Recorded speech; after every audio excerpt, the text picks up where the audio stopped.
Thanks for joining us at this hour. Welcome to The World Today. I'm Layo Olarinde. Here's what's coming up on the program. Israel's security cabinet approves plan for military to take control of Gaza. US President Donald Trump marks his first 200 days in office, praising the unyielding patriotism of Purple Heart recipients. Plus, US doubles reward for information leading to the arrest of Venezuelan President Nicolas Maduro. Welcome once again. Israel's security cabinet has approved a plan by Prime Minister Benjamin Netanyahu for the military to take control of Gaza Strip,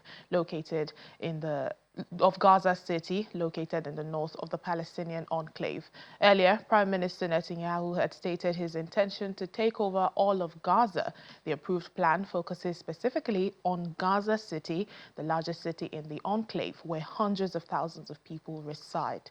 In the meantime, UK Prime Minister Keir Starmer says Israel's escalation of its offensive in Gaza is wrong and will only bring more bloodshed. The escalation has also drawn opposition in Israel, with the United Nations warning that expanding military operations risk catastrophic consequences for both Palestinian civilians and Israeli hostages.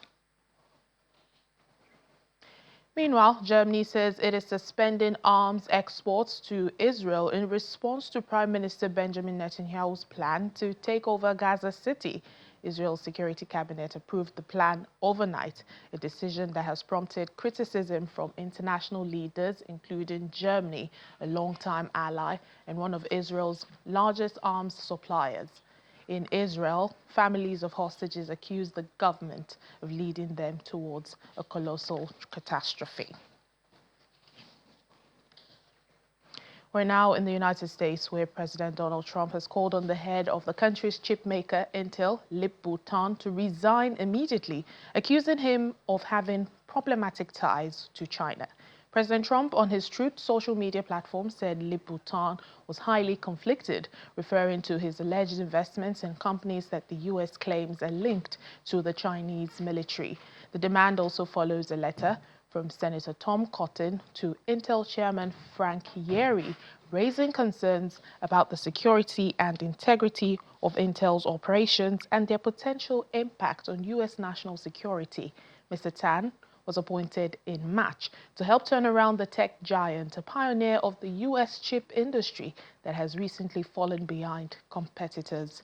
Intel has received billions of dollars from the U.S. government as part of efforts to rebuild America's semiconductor manufacturing sector. Well, staying in the U.S., President Donald Trump has praised the unyielding patriotism, grit and devotion of Purple Heart recipients at a special White House ceremony, which also marked his first 200 days in office as the country's president. President Trump honored 100 Purple Heart recipients during the event. Meanwhile, a number of them presented him with their own awards after he survived an assassination attempt while on the campaign trail back in 2024.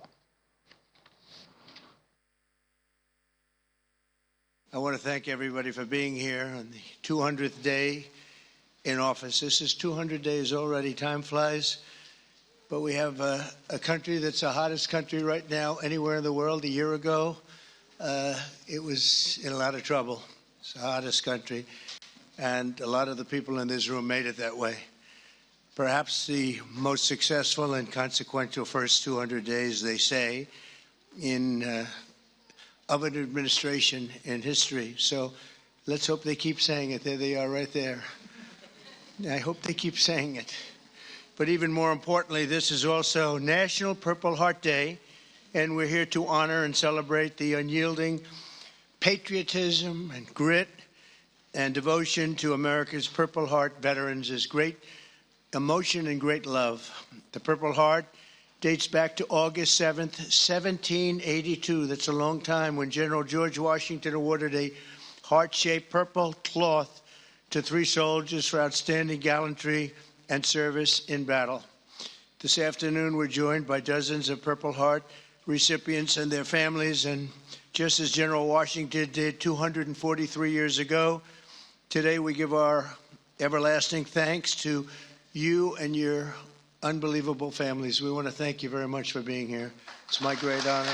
Because of their sacrifice today, our flag is still waving proudly, and our freedom is still safe and secure, and our future is looking brighter and greater than ever. Our country is doing really well. We're very proud of our country. We had that mission. I watched those B-2 bombers with those pilots. We had them in the Oval Office celebrating their incredible bravery and talent, pure talent. Every single bomb hit its mark perfectly. And then we had Tomahawks coming in, 30 of them coming in from submarines that were 300 miles away. They all hit their mark too. But I want to give a very special thanks to all of the Purple Heart recipients that are with us today, and all over the country and all over the world, frankly. And I'll now sign the proclamation officially declaring this as National Purple Heart Day.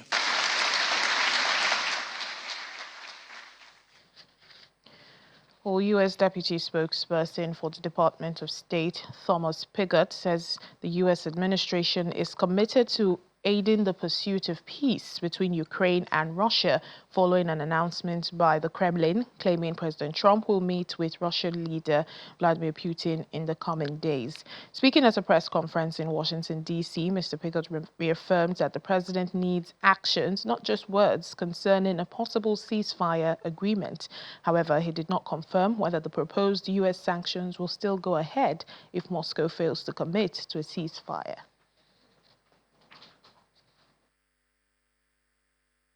We have been in continual communication with our partners in Europe, continual communication with Ukraine. Our ultimate goal is to end this conflict, get the parties to the table, see the ceasefire and the long and enduring peace. But for details on the president's schedule, I refer you to the White House. The president has described how he's been disappointed in the actions that we have seen from Russia over recent weeks. He's talked about seeing actions, not just words. He's described that himself. So this is not a question of trust per se. This is a question of seeing actions to match up the words, but also is indicative of the commitment that we have made clear from the beginning of this administration, that we stand ready to aid in the pursuit of peace, to try to end this conflict, stop the carnage. That is our driving policy here. That remains our driving policy. And getting the sides to the table is key to reaching a diplomatic solution to this conflict. So it's not about trust. It's about action, and it's about doing everything we can to aid in the pursuit of peace and bring this war to an end. Well, the president has been clear he wants to see our European partners step up in a variety of different areas. We saw, for example, the recent NATO deal in terms of weapons being sold to NATO, and then they can then give those weapons to who they wish. The president is a deal maker. We need to see our European partners stepping up in terms of defense spending, in terms of a whole variety of other measures here. And that remains in terms of needing to see our European partners also step up.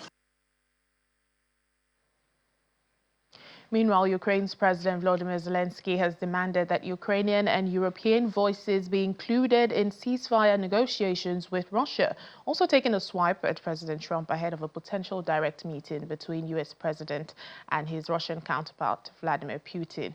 The Ukrainian president insists that European representatives should join any potential talks, calling for a trilateral format, which President Trump appears to have ruled out. His remarks follow discussions with several European leaders, including German Chancellor Friedrich Merz, French President Emmanuel Macron, and European Commission President Ursula von der Leyen.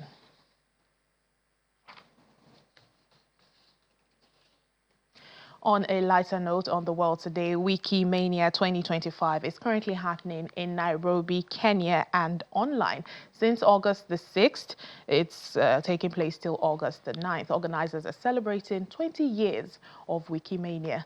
Wikipedia is among the top 10 most read websites in the world, and the only one that is run by a non-profit, the Wikimedia Foundation. The Wikimedia project has demonstrated how hundreds of thousands of people from all walks of life can effectively reach consensus based on fact. A Wikipedia tech contributor, Eugene Abee's journey has shown powerful example of this and how every contribution can shape a global platform and expand digital access for an entire language community. Well, Eugene Abee, a Wikipedia tech contributor and an awardee and the Wikimedian of the Year, joins us now from Nairobi to speak to us. Hello, thank you so much for joining us on the program. Hi, and thanks very much for having me. So how and when did you get involved? What inspired you to dedicate nearly a decade to training African volunteers on technical inputs for Wikipedia? And how has your approach, evolved over the years? Okay, thanks very much for this question. I joined the Wikimedia movement 10 years back. And the reason why I joined this movement is because growing back in primary school, there was a difficulty I faced because unlike the other students, I did not have textbooks. So I usually borrow textbooks to study. So I had it in mind that when I grow up, I will not like those coming behind me to suffer. So I searched, looked at various places where there is support for open knowledge, support for underrepresented communities and Africans who barely find a means to study. Then after my degree, I stumbled on Wikimedia, and then I joined the community and started contributing.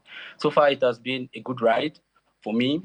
And 10 years down the lane as a volunteer, this is where we get celebrated by a very huge and global community and working on very technical projects.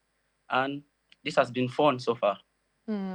So in your role in, mentoring over 1,000 contributors across Africa, what is your perspective on increasing African representation in Wikimedia's tech space?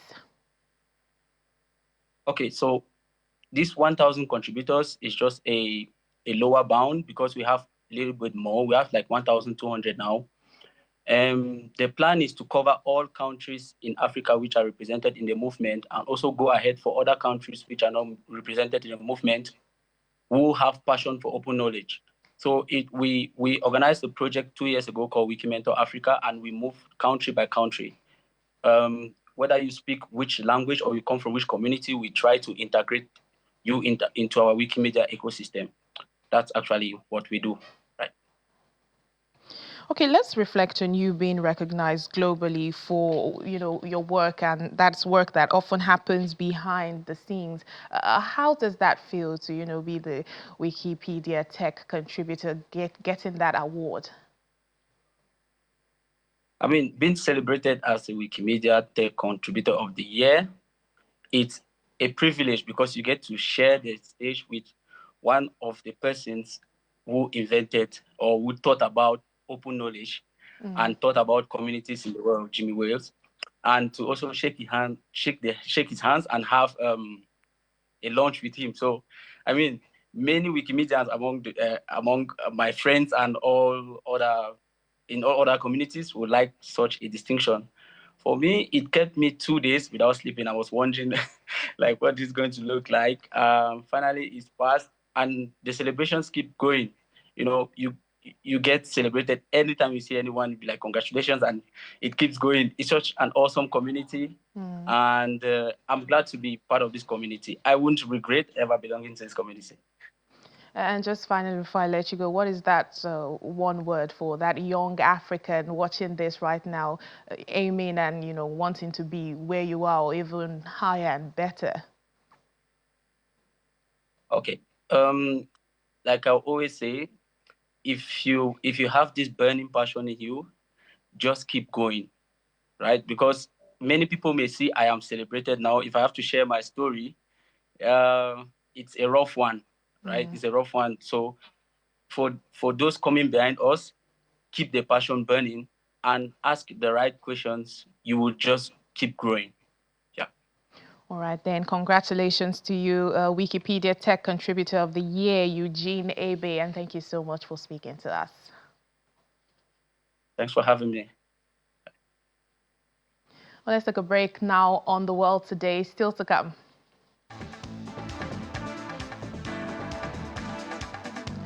Rice paddies on the Tambo Art Kingdom reaches peak, transforming into breathtaking 3D-style artwork. That's in China. Please join us again.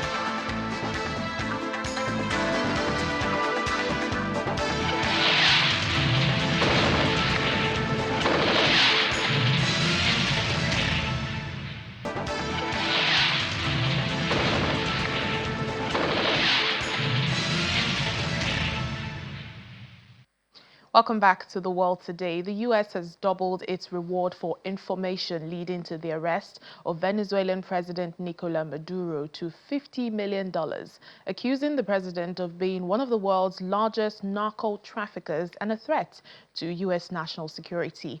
U.S. Attorney General Pam Bondi claims officials have seized more than $700 million in assets directly linked to President Maduro, as well as 30 tons of cocaine tied to him and his associates, including nearly 7 tons linked to Maduro himself. According to reports, President Maduro was indicted in Manhattan federal court in the year 2020 during President Trump's first term, alongside close allies on narco-terrorism and cocaine import conspiracy charges. The Trump administration initially offered a $15 million reward for his arrest, which was later raised to $25 million by President Biden, the same bounty once placed on Osama bin Laden. In the meantime, Venezuelan Foreign Minister has condemned the new reward, labeling it pathetic and calling it a political propaganda. Department of Justice and State Department are announcing a historic $50 million reward for information leading to the arrest of Nicolas Maduro. Maduro uses foreign terrorist organizations like TDA, Sinaloa, and Cartel of the Suns to bring deadly drugs and violence into our country. To date, the DEA has seized 30 tons of cocaine linked to Maduro and his associates, with nearly 7 tons linked to Maduro himself, which represents a primary source of income for the deadly cartels based in Venezuela and Mexico. Cocaine is often laced with fentanyl, resulting in the loss and destruction of countless American lives. The DOJ has seized over $700 million of Maduro-linked assets, including 2 private jets, 9 vehicles, and more. Yet Maduro's reign of terror continues. He is one of the largest narco traffickers in the world and a threat to our national security. Therefore, we've doubled his reward to $50 million. Under President Trump's leadership, Maduro will not escape justice, and he will be held accountable for his despicable crimes.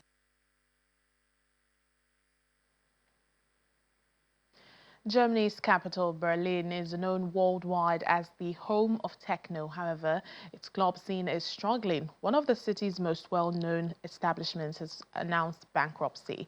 The establishment is the latest in Berlin to struggle for its existence, while 2 of the city's most well-known techno establishments have recently announced they are also closing their doors. Well, for more on this, I'm joined now by Marie Sinner, our Deutsche Welle correspondent from Berlin. Hello, Marie. Berlin's struggling clubs have been making international news. Why is this such a sensation?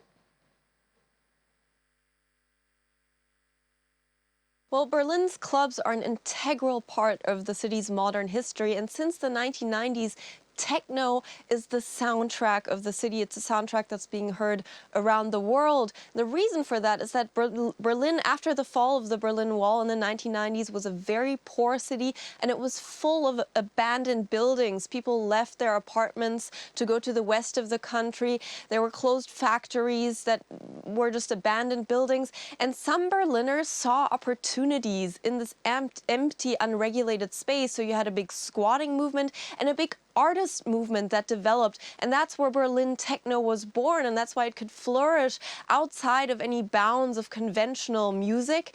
For example, the most famous Berlin historic club, Tresor, was founded in the bank vault of an abandoned department store, and that's where a lot of techno pioneership happened. And eventually this drew in crowds from outside the countries. Techno tourists came to Berlin, and that became a big source of revenue for the city, and tourists This actually helped catapult the city out of its big financial problems. So techno is really at the heart of the city's identity, but also at the heart of the city's economics. And last year, Germany added Berlin's techno scene to its list of intangible cultural heritage. So Berlin is a big deal. Techno and techno clubs are a big deal here in Berlin. So what has changed since the techno heydays?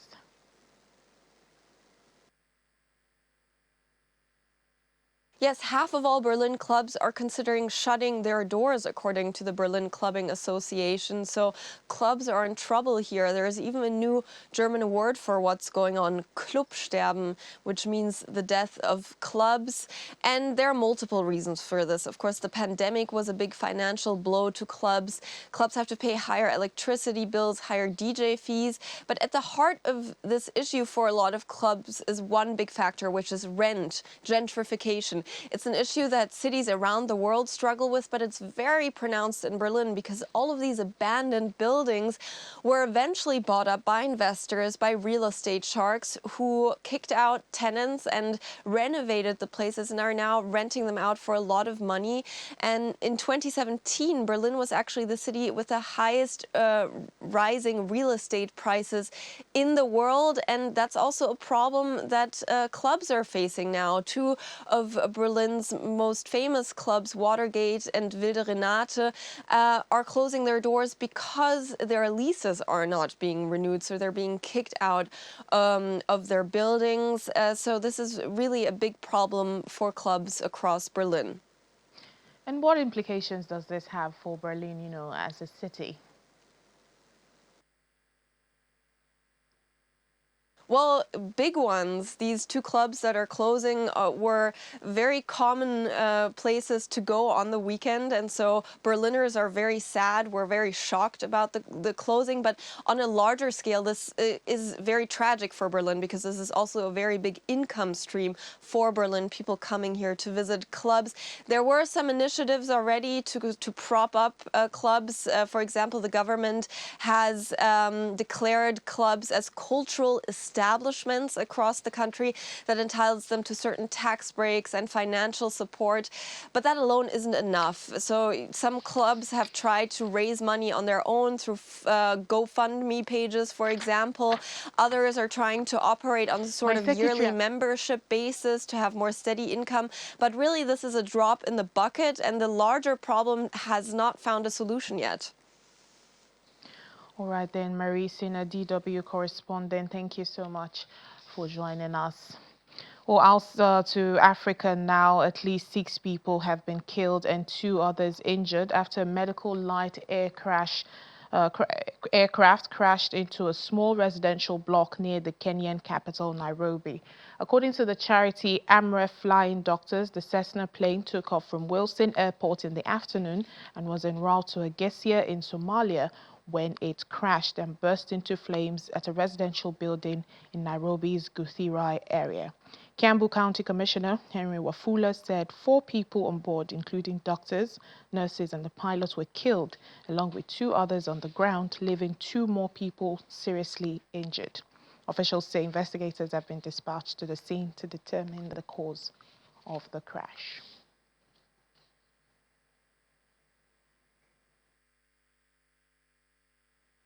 And finally on the program, in the northern Chinese city of Shenyang, the rice paddies of the Tambo Art Kingdom have reached their peak, transforming into breathtaking 3D-style artworks crafted from carefully planted colorful rice saplings. Footage currently displaying on your screen reveals the mesmerizing landscape where purple, yellow and green rice plants combine to create vast rice-filled paintings. Well, this year's theme features iconic characters from Journey to the West and children playing amid the rainbows. Each spring, designers use drone mapping and 3D perspective technology to create intricate blueprints, guiding farmers in planting rice shoots of varying heights. The project is reviving a Zibo ethnic tradition of shaping rice fields for blessings while simultaneously fueling rural revitalization. Local farmers contribute their land as shareholders, generating income through tourism.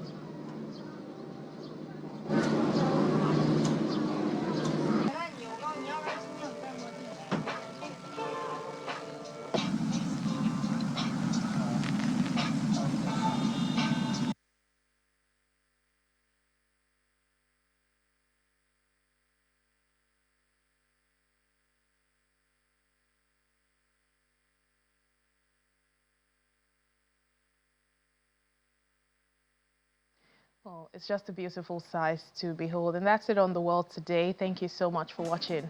I'm Layo Olarinde. Have a lovely weekend.